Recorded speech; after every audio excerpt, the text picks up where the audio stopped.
자, 이번 시간은 여러분들 교재 마지막 807페이지 보시면 농지법이 나옵니다. 그래서 마지막 농지법에 대해서 살펴보죠. 자, 농지법은 시험 문제 2문제 출제된다라고 되어 있습니다. 그래서 이 중에 한 문제만 맞추면 된다라고 생각하시죠.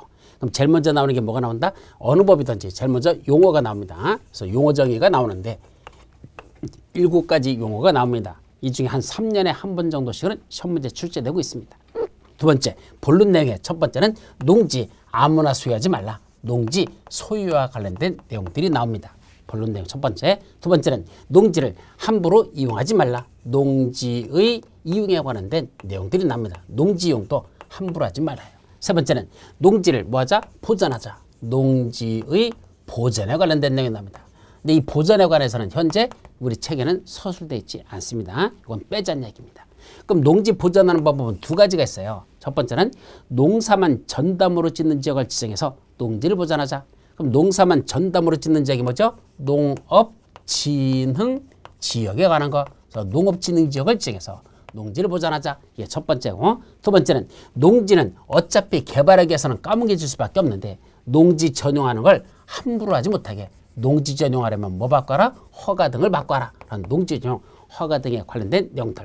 또 농지를 전용하려면 농지 보전 부담금이라는 걸 부과시켜서 함부로 농지를 훼손하지 못하도록 하는 이러한 농지 보전하는 방법은 2가지가 있는데 이거에 대해서는 여기서는 서술하지 않고 있다는 얘기죠. 그래서 여기까지만 농지 이용까지만 살펴도 한 문제는 반드시 이 안에서 출제해야 되기 때문에 여기서 한 문제만 맞춰도 된다라는 식으로 정리하자는 얘기입니다. 자, 그중에 첫 번째 용어 정의로서 뭐라 한다? 농지란 용어가 나옵니다. 그래서 뭘 보고 농지라고 하더냐? 농지 개념이야. 그래서 농지란 원칙적으로 뭐가 농지다?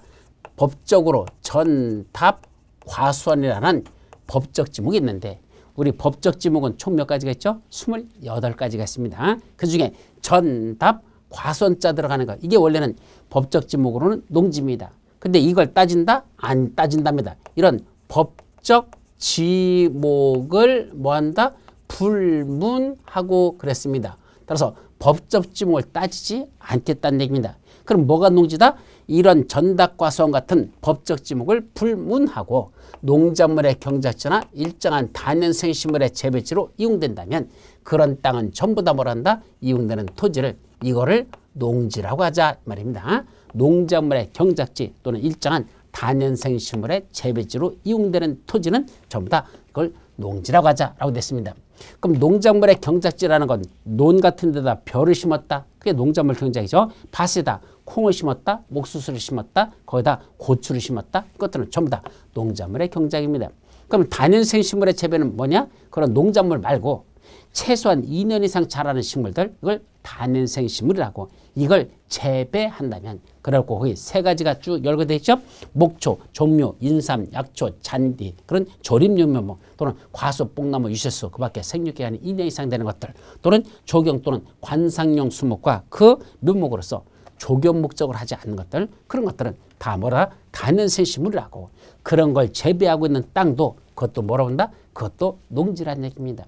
그럼 이런 농작물의 경작이나 다년생식물의 재배지로 이용되면 이게 다 농지이고 그것만 있을까? 아니요. 추가적으로 또 있습니다. 뭐 있죠? 일정한 계량시설이나 일정한 또는 생산시설이 설치되는 부지들 일정한 계량시설이나 생산시설이 설치되는 부지도 농지랍니다.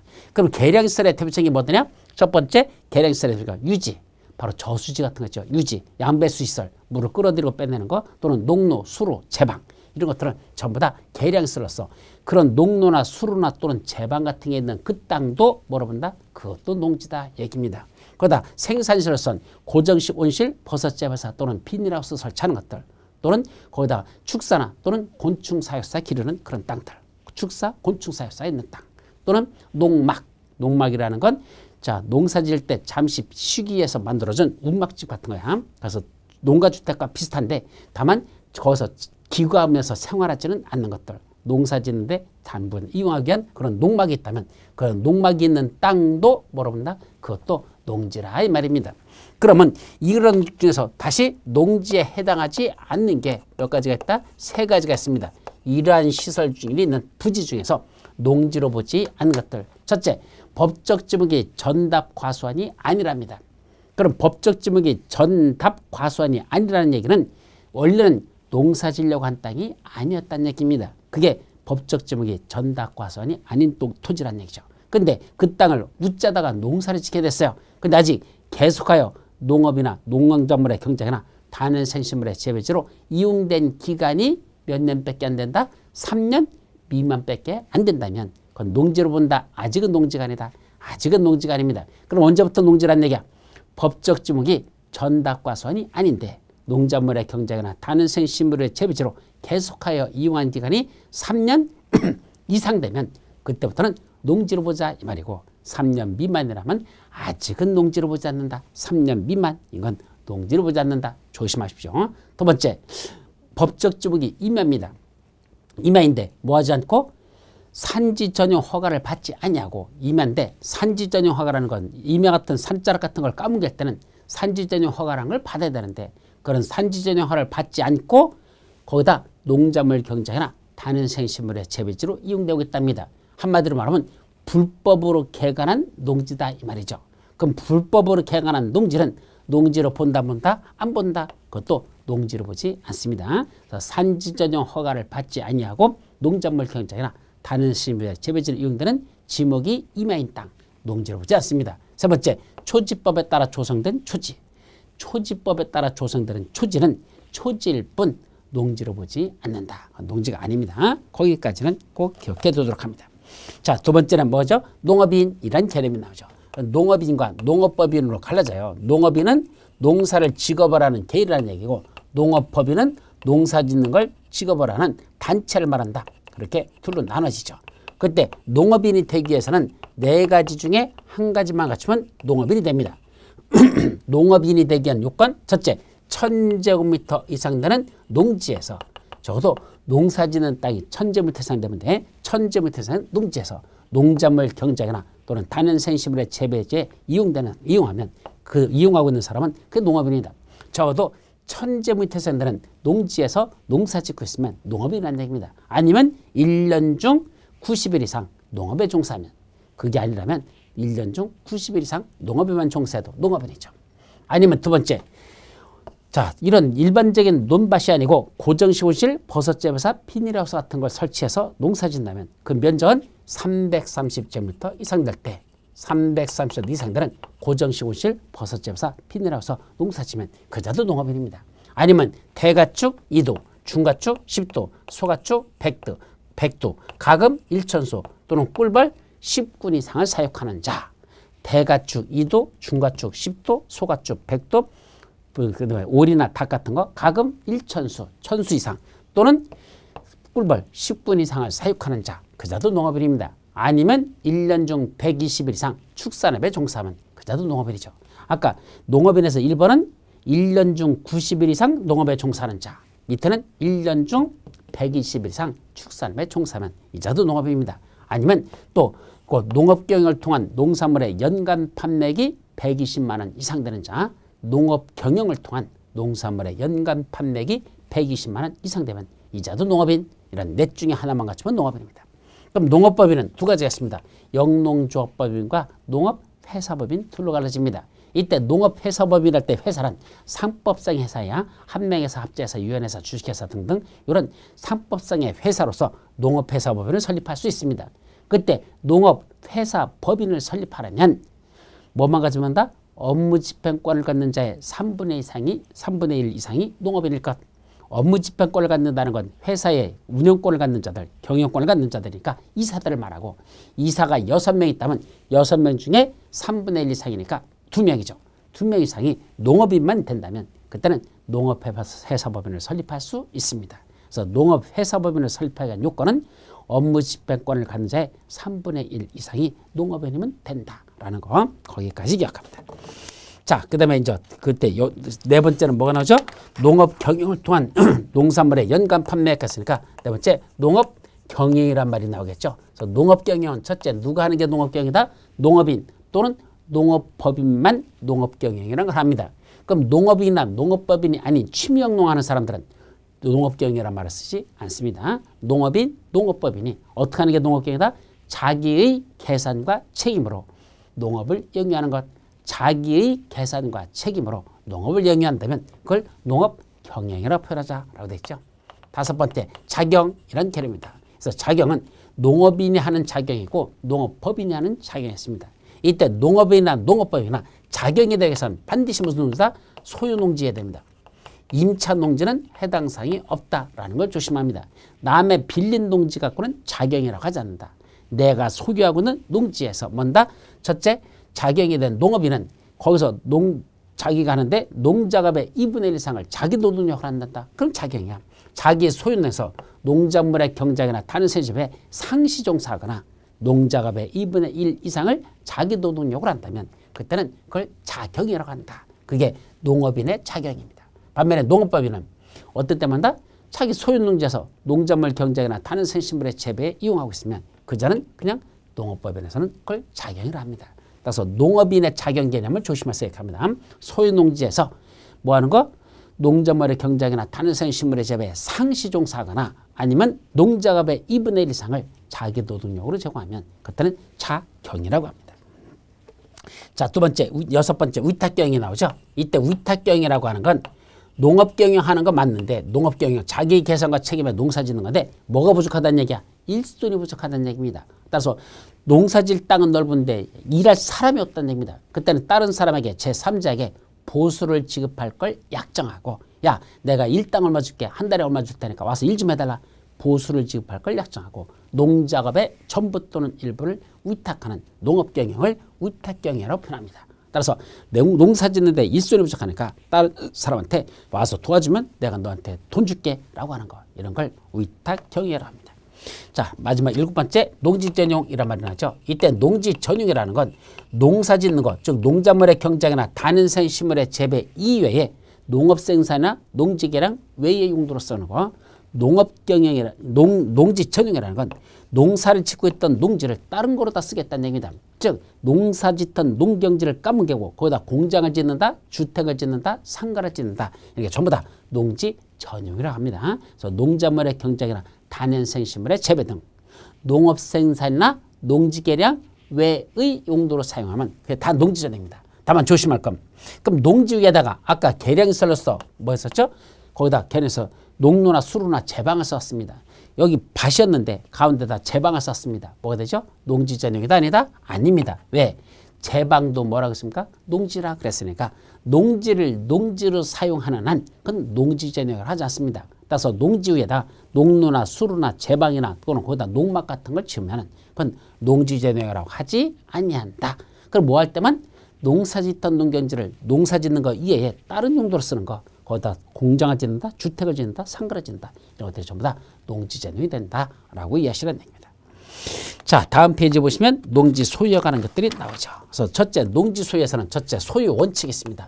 이때 소유 원칙은 다시 둘로 갈라지네. 소유 제한과 소유 상한으로 갈라집니다. 이때 소유 제한은 무슨 말이죠? 원칙적으로 농지는 아무나 소유하는 게 아니라는 얘기입니다. 누구만 소유한다? 농작물을 경작하거나 그러니까 농업경영에 이용하거나 농지를 농업경영에 이용하거나 이용할 자가 아니면 농지를 소유할 수 없다. 그걸 다른 말로 경작유전의 원칙이라고 하죠. 경작유전이 뭐죠? 경작하는 자만 유전, 밭을 가질 권리가 있습니다. 경작하는 자만 밭을 가져라라는 원칙, 그걸 경작유전의 원칙이라는데 그런 경작유전의 원칙에서 농사 짓는 자들만 농지를 소유할 것, 이게 대원칙이라는 얘기죠. 근데 예외가 있습니다. 농업경영에 이용하지 않는데도 한마디로 농업경영에 이용하지 아니하는데도 그래도 농지를 소유하는 경우가 있습니다. 누구는 농업경영에 이용하지 않아도 될까? 국가나 지방자치단체 같은 행정청들은 농업경영에 이용하지 않아도 농지를 소유할 수 있습니다. 두 번째는 학교라든지 또는 공공단체, 농업연구기관 같은 데서 시험지, 실습지 같은 용도로 쓰려고 농지, 종자개량 같은 용도로 쓰려고 한다면 이런 자들은 농업경영 안 해도 농지를 소유할 수 있습니다. 세 번째, 주말체험 영농농지 같은 것들 또는 8년 이상 농업계에다가 이농하는 이농농지라든지 또는 상속농지라든지 이런 것들은 농업경영에 이용하지 않아도 그래도 뭐 할 수 있다? 농지를 소유할 수가 있습니다. 자, 세 번째, 임대 사용되는 경우 있죠. 그래서 농지를 갖다 먹이죠. 임대 사용되는 건 원래는 임대 사용되라는 건 내가 농사 짓는 거 아니죠. 남한테 빌려주고 네가 농사 져라. 그게 그리고 일정한 돈을 내놔라. 그건 임대차 계약이죠. 반면에 농지 네가 써. 대신 수확량 네가 다 갖고 네가 알아서 그냥 농지만 잘 보존하고 있어. 이거는 사용임대차 무상계약이죠. 임대차인 유상계약이나 사용임대차인 무상계약을 체결하는 거. 이거는 자기가 농사 짓는 게 아니라 다른 사람에게 농지를 빌려주는 거니까 이거는 농업경 하는 게 아닙니다. 그럼 농업경 안 하면 농지 수여할 수 없다고 그랬잖아. 원칙이잖아. 그런데도 정당한 사유로 인해서 임대 사유임대 하는 기간 동안은 즉 법적으로 다 임대 사유임대 할 수 있는 사유가 있어요. 그런 정당한 사유에서 임대 사유임대하는 기간 동안은 설령 농업경에 이용하지 아니하더라도 농지를 계속 소유할 수가 있습니다. 근데 농지를 소유한 자가 정당한 사유 없이 농업경에 사용하지 않게 되면 그때는 만다 팔아라 라고 그 임대나 사유임대차의 종류를 명할 수가 있습니다. 그래서 임대 사유임대차의 종류도 명할 수 있는 건 시장우수 구청장이 합니다. 자, 농지법에서 허용되는 경우 외에는 농지 수요에 관한 특례를 정할 수 없다. 무슨 말이죠? 농지 수요에 관한 특례라는 건 바로 이거예요. 농업경에 이용하지 않는데 그래도 소유할 수 있다라는 이게 특례거든요. 그러면 농업경에 이용하지 않는데도 소유할 수 있는 건 법에서 정해진 사유가 있다. 어디서? 농지법에서 허용되는 경우 외에는 여기다가 적으라는 얘기입니다. 그 외에는 다른 법에서 함부로 농지 수요에 관한 특례를 정할 수는 없습니다. 즉 농업경에 이용하지 않는데도 농지를 소유할 수 있다는 그 규정은 여기다 적으라는 얘기입니다. 여기다 넣으라는 얘기입니다. 여기다 넣지 않고 다른 법에서 함부로 막 농지 수요에 관한 특례를 정하는 거 그거는 안 된다라는 뜻이죠. 자, 농지의 소유 상한이라는 건 소유 제한 중에서 너무 많이 소유하지 말라는 얘기입니다. 소유는 할 수 있대. 여기서 농업경 이용자 소유할 수 있었죠. 그 예외적인 중에서 원래는 기본세에 보면 3, 4, 5번이거든. 세 가지는 너무 많이 소유하지 말라 소유 상한입니다. 첫 번째는 자, 세 번째가 뭐였었더냐? 주말체험 영농농지가 있습니다. 그러면 주말농장 하던 사람들은 얼마만 소유한단다? 원칙적으로 1000제곱미터까지만 소유하는 게 원칙입니다. 1000제곱미터 미만까지만 소유합니다. 따라서 정확하게는 999라고 해오는 게 낫죠. 1000제곱미터 미만까지만 원칙적으로 소유할 수 있죠. 1000제곱미터 이상부터는 뭐가 되니까 농업인이 됩니다. 적어도 농사짓는 면적이 1000제곱미터 이상은 농업인이 되는 것이고 1000제곱미터 미만까지만 주말체험 영농, 취미영농하는 자는 소유할 수가 있다는 얘기입니다. 두 번째, 상속을 받았습니다. 근데 상속받고 내가 농업경에 이용하게 되면 괜찮아요. 그때는 상속농지 다 소유할 수 있어. 그런데 농업경에 이용하지 아니할 때는 그때는 얼마까지만 상속받을 수 있다? 상속받은 농지에서 얼마까지만 소유할 수 있다? 1만 제곱미터까지만 소유하는 게 원칙입니다. 따라서 상속농지 중에서 내가 농업경에 이용하지 않게 된다면 그때는 그중에 1만 제곱미터만 소유할 수 있는 게 원칙입니다. 또 8년 이상 농업경에다가 이농하는 자, 농사 그만 짓는 자들, 8년 이상 농사짓다 그만 짓는 자들은 이농하는 자들은 그때는 얼마를 소유한다? 원칙적으로 이농 당시 소유농지 중에서 1만 제곱미터까지만 소유할 수 있는 것, 이걸 소유상한이라 해서 세 가지가 있어요. 그래서 주말체험 영농지, 상속농지, 그 다음에 이농농지 세 가지. 자, 그런데 이 중에 주말체험 영농농지 빼고 이 상속농지하고 이농농지는요 원칙적으로 1만까지만 소유할 수 있다 그랬죠? 그럼 내가 그 당시 갖고 있던 게 10만 제곱미터라면 1만만 소유하라는 얘기입니다. 그럼 나머지 9만은 어떻게 하라는 얘기야? 원칙적으로는 처분사입니다. 팔아야 되는 거야. 근데 안 처분해도 되는 경우가 있습니다. 그 나머지 9만 제곱미터를 어떻게 할 수 있죠? 한국농어촌공사에 위탁하여 한국농어촌공사 등에서 임대, 사용임대하는 그 기간 동안은 설령 내가 농업경에 이용하지 않더라도 계속 소유할 수 있습니다. 따라서 1만 제곱미터는 내 마음대로 소유하지만 나머지 초과 농지는 내 마음대로 소유할 수 없고 한국농어촌공사에다 위탁시킨다면 그 기간 동안은 계속 소유할 수 있다는 것도 기억해 두도록 합니다. 자, 농지 취득 자격증이라는 건 뭐죠? 농지는 아무나 하는 게 아니라 농지를 소유하고 싶으면 아무나 소유하는 게 아니라 농지 취득 자격증이라는 걸 발급받아서 그걸 소유권 등기할 때 첨부해야 원래는 소유권을 취득할 수가 있습니다. 따라서 소유권을 취득하기 위해서는 뭐에 대해서 농지에 대한 소유권을 취득하려면 농취증, 농지 취득 자격증명 줄여서 농취증이라는데 이걸 발급받아야 소유권 등기가 가능하다는 것. 그럼 농취증을 발급받으려면 누구한테 가서 받아야 될까? 그 해당 구입하고자 하는 농지 수재지에 관할 시장, 구청장, 읍장, 면장한테 받아야 됩니다. 농지 소재지에 관할 시장, 구청장, 읍장, 면장한테 그런 농취증 발급받는 걸 해야 된다는 거. 이때 조심할 건 읍장, 면장에 들어가지 거기 군수는 들어가지 않습니다. 읍장하고 면장만 들어간다라는 걸 조심하시죠. 자, 근데 농취증을 발급받지 않고도 농지를 취득할 수 있는 자들이 있습니다. 농지증 발급받지 않아도 된다. 머리자만 따서 국상담협 합분 6가지를 기억합니다. 국상담협 합분 국가 상속 담보 합의 협의 합병 분할 이 말이거든. 국가가 상속받은 담보농지는 협의하여 합병하거나 분할하라 이렇게 하십시오. 국가가 상속받은 담보농지는 협의하여 합병하거나 분할할 것 이런 국상담협 합분 6가지 사유에 해당하면 이때는 농지증이 없어도 소유권 등기가 가능하더라. 농지증을 발급받지 않고도 취득할 수 있다 이 소리입니다. 반면에 원칙적으로는 농지를 취득받으려면 농지증 발급받으라 그랬죠. 그럼 어떻게 하면 되죠? 농지증을 발급받기 위해서 해당 농지수재지 관할 시장, 구청장, 읍장, 면장을 찾아갑니다. 가가지고 뭘 작성해야 되냐? 농업경영계획서라는 걸 작성해야 됩니다. 그래서 내가 이 농지를 취득한다면 어떤 식으로 농사를 짓겠다는 농업 경영하겠다는 계획서를 작성하라는 얘기입니다. 그래서 그걸 제출해야 그걸 보고 심사해가지고 이자는 이렇게 농사 지으려고 한다고 괜찮네. 알았어. 너 그렇게 농사 지을 수 있도록 내가 뭐 해주겠다? 너한테 농지증을 발급해주겠다. 그럼 그걸 가지고 소유권 등기할 때 첨부하면 그때는 소유권을 취득할 수 있다 이 소리입니다. 자, 그런데 이 농업경영계획서라는 걸 꼭 작성해야지만 될까? 안 해도 되는 사람이 있습니다.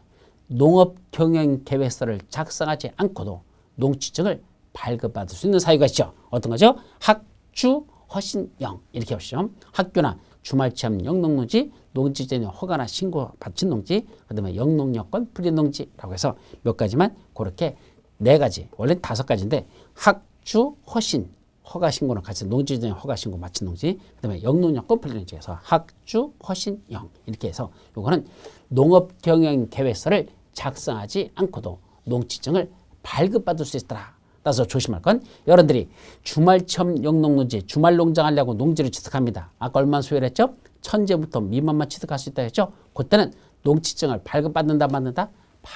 받으라는 얘기입니다. 농지증을 발급받으라는 얘기입니다. 다만 농업경영계획서만 작성하지 않습니다. 그럼 농지를 상속받을 때는 어떻게 되죠? 그때는 농지증을 발급받지 않아도 된다. 그냥 소유권 등기 바로 할 수 있습니다. 그럼 농지전용 협의를 마친 것도 농지증 없어도 됩니다. 그럼 농지전용 허가나 신고한 건 발급받아야 됩니다. 그래서 협의는 발급받지 않아도 되고 농지전용 협의는 발급받지 않아도 되고 농지전용 허가 신고는 발급은 받되 농업경영계획서만 작성하지 않습니다. 그런 것들을 조심하시죠. 자, 농지증 발급 신청이 들어오면 원칙적으로 며칠 내 발급 여부를 결정해서 발급해 줄까? 4일입니다. 4일 이내 발급 여부를 결정했습니다. 다만 아까 학주 허신영 그거는 농지증을 발급받되 농업경영서는 작성하지 않았었죠? 요거는 2일 이내에 발급 여부를 결정해야 됩니다. 4일이 아니라 그건 2일이라는 걸 기억해 두시죠. 그 다음에 소유권 이전 등기 시 첨부라고 했죠. 농지증을 발급받아 농지를 취득한 자가 그 소유권에 관한 등기를 신청할 때는 농지증을 첨부해야 한다. 자, 그것도 기억해 두도록 하고. 자, 농지를 처분해야 되는 사유가 있습니다. 어떤 때 처분해야 되죠? 여러 가지 사유 있어. 더 이상 농업경영에 종사하지 않게 됐다. 당연히 처분해야 되죠. 그런 것들은 등등 몇 가지 사유가 있으면 처분하는데 그중에 거의 3가지만 별도로 써놨죠. 첫째는 농지를 소유하고 있는 농업회사법인이 성립요건을 갖추지 못하게 됐습니다. 아까 농업회사법인 설립할 때는 업무 집행권을 갖는 자의 3분의 1 이상이 누구면 된다? 농업인일 것 그랬잖아. 그때 6명이 중에 이사가 2명은 농업인이 된다 그랬었잖아. 3분의 1이니까. 근데 2명 중에 1명이 사표 쓰고 나가버렸습니다. 그럼 농업인이 3분의 1이 안 됐잖아. 그러면 그로부터 몇 개월 이내에 빨리 채워라? 3개월이라는 기간을 드릴 테니까 3개월 내에 빨리 1명을 농업인으로다 이사를 채우라는 얘기입니다. 만약 못했다? 그게 농업회사법인의 성립요건을 갖추지 못하게 되고 3개월이 지나버렸다는 얘기입니다. 그러면 더 이상 농업회사법인이 아닙니다. 이제 뭐 해야 되죠? 팔아라. 처분해야 될 사유가 발생했다. 이 말이죠. 또 농지전용 허가를 받거나 신고하러 농지를 취득했는데 그로부터 2년 내에 그 목적사업에 착수하지 아니하더라. 자, 여기다 공장 짓겠다고 농지를 까먹고 공장 짓겠다고 농지전용 허가 받았습니다. 그래갖고 그로부터 2년 이내에 공장을 짓지 않더라. 목적사업에 착수하지 않냐면 그때도 그 농지를 뭐 해야 된다? 처분하여야 한다. 라고 되어 있습니다. 자, 3번째, 농지 소유 상한을 초과해서 소유하고 있는 사람들. 아까 1만 제부터 또는 1000제부터 미만 있었죠? 그 상한을 초과해서 소유하고 있다면 그 초과 농지에 대해서만 처분 사유가 있습니다. 다 파는 거 아니야. 초과 농지에 대해서만 처분 사유가 있다는 거 그렇게 기억해 두도록 하죠. 그럼 처분 명령은 내리는 건 언제까지 해야 되냐? 예, 토지 소유자가 알려줘야 되겠죠. 기아의 토지는 처분 사유에 해당하니까 언제까지 처분해 주십시오. 라는 문제인데 원칙적으로 몇 년 내에 처분해야 된다?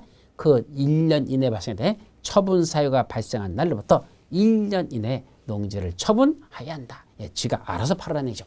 근데 만약에 1년이라는 기간을 줬는데도 그때 처분하지 않으면 그로부터 6개월 이내에 처분을 명할 수 있다.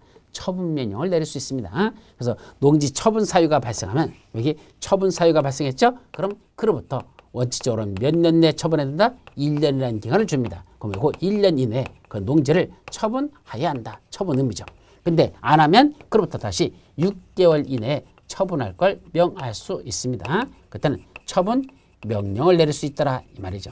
자, 그런데 문제는 처분 명령을 반드시 내려야 될까? 아니, 이 처분 명령을 뭐한데 유예할 수 있습니다. 유예라는 건 지금은 처분 명령을 안 내리고 봐주겠다는 얘기입니다. 어떤 사유가 있을 때는 처분 명령을 유예할 수 있다. 첫째, 여기서 지가 농업경영에 종사하더라. 즉, 요 기간을 처분 의무 기간이라는데 요 1년이라는 기간을 준 처분 의무 기간 내에 농업경영에 이용하고 있다는 얘기입니다. 아니면 한국농어촌공사에 매도 위탁 계약을 체결했다. 어차피 팔아야 되는 거 한국농어촌공사에다 팔겠다고 위탁했다면 굳이 처분명령을 내리지 않고 그 처분명령을 유예할 수 있습니다. 몇 년까지 유예하죠? 처분 의무기간이 지난 날부터 여기까지가 몇 년이다? 3년간 그 처분명령을 유예할 수 있습니다. 그럼 3년이라는 기간 동안 농사 열심히 지면서 기간이 지났어. 끝났어. 그러면 그 다음 날 그 처분 사유는 뭐한 것으로 본다? 소멸된 것으로 본단다. 예, 더 이상 안 팔아도 된다. 처분 사유는 소멸되는 그런 효과가 발생하더라. 이런 얘기입니다. 자, 문제는 무슨 말이죠? 자, 여기 1년 이내에 처분해야 된다 그랬는데 그로부터 6개월 이내에 처분 명령을 다시 뭐 했죠? 유예해 준다. 그래서 6개월 이내에 처분을 내리는 걸 유예할 수 있는 경우가 있다 그랬죠. 근데 문제는 이 기간 내에 열심히 농사지라고 했으면 3년 동안만 농사지면 그 처분 사유는 소멸하는데 3년이라는 기간이 지나기 전에 위반해 버렸습니다. 뭘 위반했다는 얘기야? 자, 더 이상 농업경영에 종사하지 않았습니다. 3년간을 버티지 못하고 농사 짓는 걸 더 이상 안 한다. 그 처분명령을 이제 유예해 줬는데 그 유예한 걸 위반했다는 얘기죠. 아니면 농어촌공사에다 매도위탁계약을 체결했던 걸 중간에 취소해 버렸습니다. 위반했죠. 그럼 그때는 지체 없이 처분명령을 하여야 한다. 아까는 6개월 이내에 처분명령을 할 수 있다는데 이때는 처분명령을 하여야 한답니다. 이때는 지체 없이 처분명령을 하도록 됐습니다. 근데 문제는 처분명령을 받았는데 그 받고 나서도 뭐 하죠? 못 파는 자가 있습니다. 안 판 자가 아니라 뭐 한 자 있다? 못 판 자. 이때 못 판 자가 무슨 말이죠? 팔려고 내놨는데 농지를 사러 오는 사람이 없어요. 왜요? 저 지리산 버스 종점에서 내려서 걸어서 6시간 들어가는 저 첩첩산 중에 있거든. 누구만 온다? 자연인만 가끔 왔다 갔다 할 뿐 도대체 농지를 사러 오는 사람이 하나도 없습니다. 팔려고 내놔도 판다 못 판다? 못 판 자, 못 판 자입니다. 또 하나 있어. 팔려고 내놓지 않습니다. 안 팔고 뻗팅기는 자가 있죠. 왜 지금 판답니까? 기다리면 땅값 오른다는데. 그래서 처분을 안 하고 있는 자, 처분명령을 받고도 안 팔고 있는 자 둘로 갈라지죠. 그때 팔으라고 명령을 했는데 못 팔고 있는 자들은 그때는 누굴 찾아간다? 시장운수구청장에 찾아가서 뭐라 합니까? 그때는 이거 제가 도대체 팔 수가 없으니까 내 것 좀 사주세요 하고 맞다? 매수를 청구할 수 있다. 자, 조심할 건 이때 매수 청구는 누구한테 한다고? 시장운수구청한테 간다고? 아닙니다. 처분명령은 시장운수구청장이 내리지만 사달라는 건 한국농어촌공사에다 합니다. 한국농어촌공사에다가 매수를 청구한다는 것, 이게 중요합니다. 시장운수구청장한테 하면 틀린다. 매수 청구는 한국농어촌공사에 사달라고 해야 됩니다. 두 번째는 안 팔고 뻗팅기고 있는 자에게는 뭐한다? 팔아라 라고 내려도 안 팔아버리면 처분할 때까지 반복적으로 일정한 금전적 부담을 부과시킵니다. 그 금전적 부담을 뭐라죠? 이행강제금이라는 걸 부과할 수 있습니다. 그래서 안 팔고 뻗팅기고 있는 자에게는 이행강제금이라는 걸 부과하자라는 거, 안 판 자, 이행강제 부과합니다. 그럼 이행강제금은 얼마를 부과할까? 농지 토지가액의 100분의 20에 해당하는 금액을 부과합니다. 농지 토지가액의 100분의 20에 해당하는 금액이고 얼마 뭐죠? 매년 1회 부가징수할 수 있다. 1년에 한 번씩만 부가징수할 수 있습니다. 한없이 부가징수하는 거 아닙니다. 1년에 한 번씩만 부가징수할 수 있다라고 이야기하죠. 자, 이때 부가 절차는 서면에 따른 부가를 먼저 미리 문서로서 개고합니다. 너 처분 저거 빨리빨리 농지 저거 안 팔으면 그때는 이행강제 부과한다 라고 처분 명령을 내는 걸 문서로 써야 됩니다. 그런데 이행강제 부과돼서 이의가 있으면 10일 이상의 기간을 정해서 의견 제출의 기회를 줘야 됩니다. 그래서 10일의 기간을 줘서 이의제 제기할 수 있는 기간을 준다는 거 뭐 그런 정도만 기억하죠. 자, 다음 페이지 마지막 농지의 이용으로 들어갑니다. 그래서 농지 이용은 크게 두 가지가 있습니다. 첫째는 농지를 짓는데 농사를 짓는 자가 농사를 안 지면 그때는 그 농사를 대리질 수 있는 대리경작자라는 걸 지정합니다. 대리경작자라는 게 있습니다. 그걸 지정하는 제도가 있습니다. 대리경작자 지정 있고 또 하나 농지를 뭐 한다? 임대차 하는 경우가 있습니다. 임대차 또는 사용대차 하는 경우 이 두 가지에 관해서만 살펴보도록 하죠. 첫 번째는 대리경작자 지정은 뭐 하는 거냐? 자, 여기 뭐가 있습니까? 농경지가 펼쳐져 있습니다. 봐도 보면 이렇게 농경지가 쫙 펼쳐져 있다 치자. 그러면 이때 농사질 사람이 농사를 짓지 않고 농지 소유자나 또는 임차권자가 여기다 농사를 지어야 되는데 벼를 심어야 되는데 벼는 심지 않고 어디에 있습니까? 여기 느티나무가 한 그루가 이렇게 있는데 이 느티나무 밑에 여기 쭈그리가 앉아서 소주만 까고 앉아 있습니다. 왜 소주만 깐다 그랬죠? 예, 마누라가 도망가 버렸습니다. 같이 농사 짓는데 혼자는 못 짓잖아. 같이 짓던 마누라가 보따리 싸고 도시로 떠나버렸습니다. 왜 떠났을까? 시골에서 농사 잡아가지고는 미래도 보이지도 않고 너무 힘들어 죽겠대. 차라리 도시 가서 공인중개사 시험 공부해가지고 부동산 하는 게 훨씬 더 낫겠대. 그래서 거기 농사 안 짓고 도시로 떠나버렸습니다. 남편 열받아 안 받아? 열받죠. 여기서 농사는 안 짓고 소주만 까고 앉아있다는 얘기입니다. 문제는 여기는 농사를 안 짓다 보니까 잡초만 자랍니다. 피라고 하죠. 그 피만 자랍니다. 옆에 있는 농경지는 전부 다 벼가 자라고 있습니다. 그럼 옆에는 벼만 자라고 있는데 여기는 피만 자라면 피가 더 빨리 번식합니까? 벼가 더 빨리 자랍니까? 피가 훨씬 더 번식력이 강합니다. 그러니까 이놈의 피들이 그 농경지 안에만 있는 게 아니라 피들이 전부 다 피튀기기를 해가지고 사방팔방으로 피튀기를 해서 사방팔방을 뭐로 만들어버렸다? 전부 다 피바다로 만들어버리더라는 얘기입니다. 그래서 피가 피튀기를 해서 피바다를 만들어버렸습니다. 그러면 이 사람 농경지만 문제되는 게 아니라 주변의 농경지가 다 심각해졌죠. 그러면 이 지역을 관할하고 있는 시장군수 구청장이 시장, 군수, 구청장이 누굴 찾아갑니까? 이 사람한테 갑니다. 가서 야, 네가 농사 안 지면 주변에 있는 농경지가 다 문제가 되니까 빨리 농사 져라 라고 처분 명령을 농사 명령을 내립니다. 농사 지란 얘기죠. 근데 정당한 사육에 씨 놀리는 거 유휴농지라고 하죠. 정당한 사육에 있는 유휴농지는 놀려도 괜찮아요. 예를 들면 지력이 쇠전해가지고 농지의 끝 사실 거름이 없어가지고 쭉정이만 달린답니다. 그래서 할 수 없이 거름을 잔뜩 주고 올해는 농사 짓지 않겠다. 이건 정당한 사유가 있는 유휴농지고 그런 사유가 없이 놀리고 있다면 그때는 시장구청이 농사지라고 얘기하고 그래도 안 지면 그때는 누굴 지정한다? 대리경작자를 지정할 수 있다는 얘기입니다. 그럼 대리경작자를 지정하려면 먼저 지정 예고부터 해야 됩니다. 너 농사 안 지면 대리경작자 지정하겠다라고 먼저 예고를부터 하라는 얘기입니다. 자, 그때 누구를 농사를 짓는 대리경작자로 지정할 수 있느냐? 그 대리경작자 지정 요건하고 나 있죠. 원칙은 해당 농지 인근 지역에서 농업 경영을 하고 있는 농업인 또는 농업법인 중에서 일정한 자격 있는 자들, 농업인, 농업법인으로서 문제가 없는 사람들, 그 사람들만 원칙적으로 지정하는 게 원칙입니다. 다만 그 농업인이나 농업법인들이 농사 안 짓겠대요. 자기 것도 짓기 힘들어 죽겠는데 남의 것까지 질 여력이 없대요. 안 짓겠대. 그때는 2차적으로 인근 지역의 농업생산자단체, 학교나 그 밖에 경작을 원하는 자들, 그 자들은 2차적으로 지정할 수 있습니다. 그래서 시험 문제에서도 1차적으로는 농업인, 농업법인을 지정한다. 그 자들이 지정하기가 어려울 때는 2차적으로 농업생산자단체, 학교 또는 경작을 원하는 자, 이 자들로 지정할 수 있다라는 걸 주시합니다. 그때 대리경작자 지정에 대해서 지정하겠다고 먼저 사전에 대리경작자 지정했다 예고합니다. 그때는 이 농지 소유자가 뭐라고 그러죠? 아니 내가 농사 안 짓는 건 정당한 사유가 있기 때문에 안 짓는 거라는 또 그걸 이제 자기가 이의신청을 할 수 있어야 되겠죠? 언제까지 합니까? 지정 예고를 받은 날부터 10일 이내에 이의신청을 할 수 있고 이의신청을 받은 시장수청은 7일 이내에 그 이의신청 들어온 검토 결과를 통보해 줘야 됩니다. 그래서 이의신청 기간은 10일, 검토 결과 통보는 7일이라고 되어 있습니다. 그것도 기억합니다. 대리경작 기간은 따로 정하지 않으면 3년이라고 합니다. 따로 정하지 않으면 3년으로 한다는 거. 그래서 대리경제자한테 대리경제자가 대신 농사 졌잖아. 그럼 수확량 있죠? 수확량을 지가 다 가질까? 안 됩니다. 수확량의 100분의 10은 10%는 누구한테 줘야 된다? 그 소유자나 농지 소유자나 임차권자에게 토지 사용료로 지급하여야 합니다. 그때 100분의 10을 지급한다 그랬잖아. 몇 퍼센트? 10%. 이걸 뭐라 부른다? 11조입니다. 그래서 11조는 소유자나 임차권자에게 바쳐야 된다. 이런 뜻이죠. 자, 크게 두 번째 마지막 농지 임대차에 관한 내용입니다. 그래서 농지 임대차에 관한 건 이건 어디 있는 걸 따온 거냐? 주택 임대차 보호법에서 임차권자 보호하는 규정이 있습니다. 그걸 농지 임대차 이야기도 그걸 적용하도록 하자 해서 개정한 내용입니다. 그래서 원칙적으로는 농지는 원칙적으로 임대하거나 사용할 수 없는 게 원칙입니다.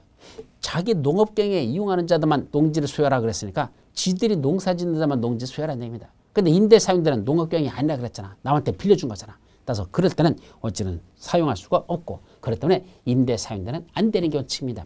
근데 예외적으로 임대 사용자가 가능한 경우 해가지고 거기 몇 가지 써놨죠? 1, 2, 3번 한번 읽어보십시오. 그래서 그런 일정한 사유가 있으면 이거 말고도 더 있는데 최소한 3가지만 써놔서 임대 사용자가 가능하다는 얘기입니다. 간단히 정리해보죠. 자, 60세 이상이 돼서 더 이상 농사를 짓 수 없게 됐대.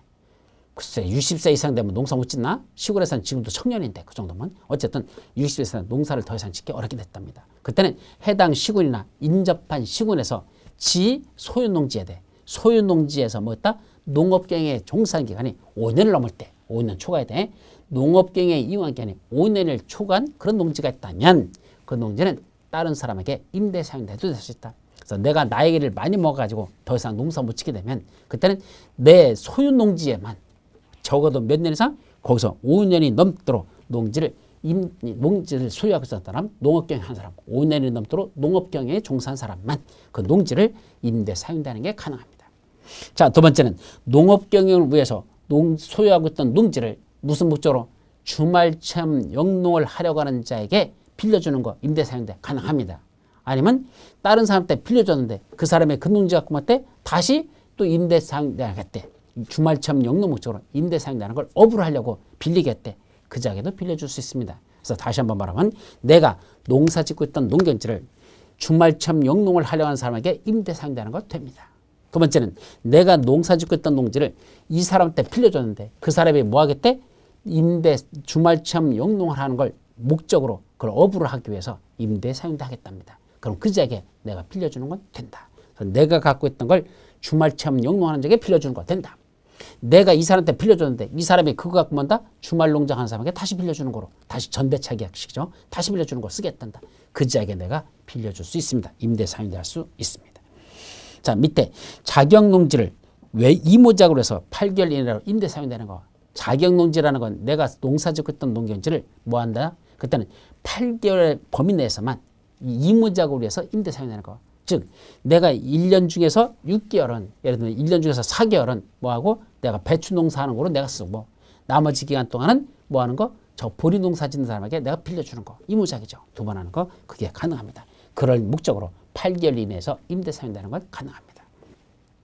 자, 어찌저러 계약서는 어떻게 쓴다? 서면계약으로 하는 게 원칙입니다. 서면계약으로 하는 걸 원칙으로 한다. 근데 임대차 계약은 그 등기가 없는 경우에도 제3자에게 대항력을 갖출 수 있습니다. 어떤 경우죠?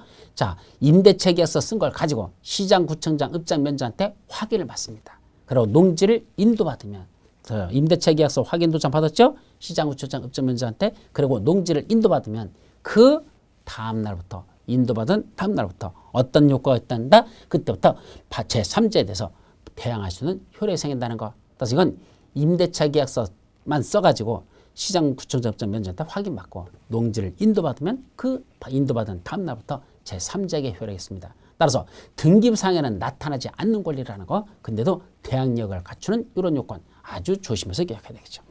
자, 임대차 기간은 따로 정함이 없으면 어때는 뭐란다? 8개월 이내로 정하는 거. 그 예는 원칙은 3년 이상으로 정해야 됩니다. 임대차 기간은 원칙은 3년 이상으로 된다. 다만 임대인이 다음 페이지 보시면 1, 2, 3, 4 4가지 나오지 5, 6, 6가지 나와요. 원래는. 그래서 임대인이 질병이나 진집이나 취약 등으로 또는 선거에서 공직에 취입하는 경우로 또는 부상으로 3개월 이상 치료를 필요로 하는 경우 등등 이런 경우에는 임대인이 이런 사유 때문에 3년으로 정하지 않고 3년 미만으로 정하는 것도 가능하다? 가능하고 임차인도 이게 유효함을 주장할 수가 있습니다. 그래서 원칙은 적어도 3년 이상으로 정해야 되는데 그때 3년 미만으로 정하는 것도 가능한 사유가 있다라고 이해하시면 됩니다.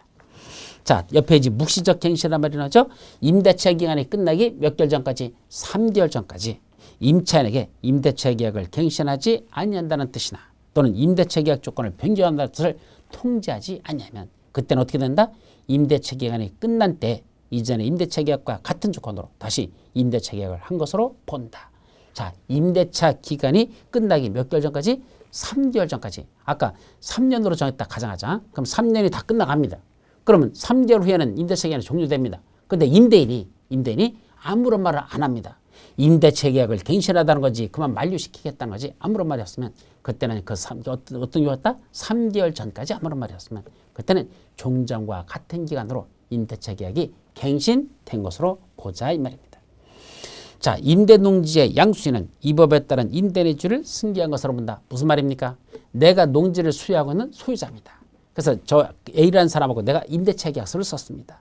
그래서 임대차 계약서를 썼는데 내가 이 농지를 팔아버렸습니다. 그래서 다시 을이라는 사람이 농지를 취득했습니다. 그럼 그 사람은 내가 저 임차인하고 계약서 썼던 그 계약 효력이 그대로 승계된다는 얘기입니다.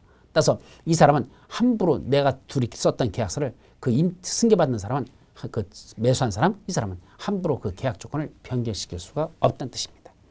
또 이 법에 위반된 약정으로서 임차인에게 불리한 것은 그 효력이 없다. 무슨 말이죠? 이 법에 규정되어 있는 이 임대차 계약서의 임대차에 관한 내용하고 막상 주인하고 임차인하고 쓴 계약서하고 둘을 비교해봤어. 그랬더니 농지법에 있는 임대차 규정하고 저 둘이 계약서 쓴 그 계약서상에 있는 규정하고 비교해봤더니 이 계약서에 있는 게 법에 있는 것보다도 농지법에 있는 것보다도 임차인에게 더 불리한 계약의 내용이 들어있더라. 임차인에게 불리한 게 법에 있는 내용보다도 임차인에게 불리한 게 계약 내용에 들어있다면 이 계약 조항은 뭐가 된다? 무효가 된다는 얘기입니다. 그럼 거기는 뭐가 들어오죠? 대신 이 법조항, 농지법에 있는 조항이 거기 대신 들어가지. 그 임차인에게 더 불리한 내용을 함부로 이 법에 있는 것보다 불리한 내용을 함부로 쓰면 그건 효력이 없는 무효가 된다는 그런 의미가 됩니다.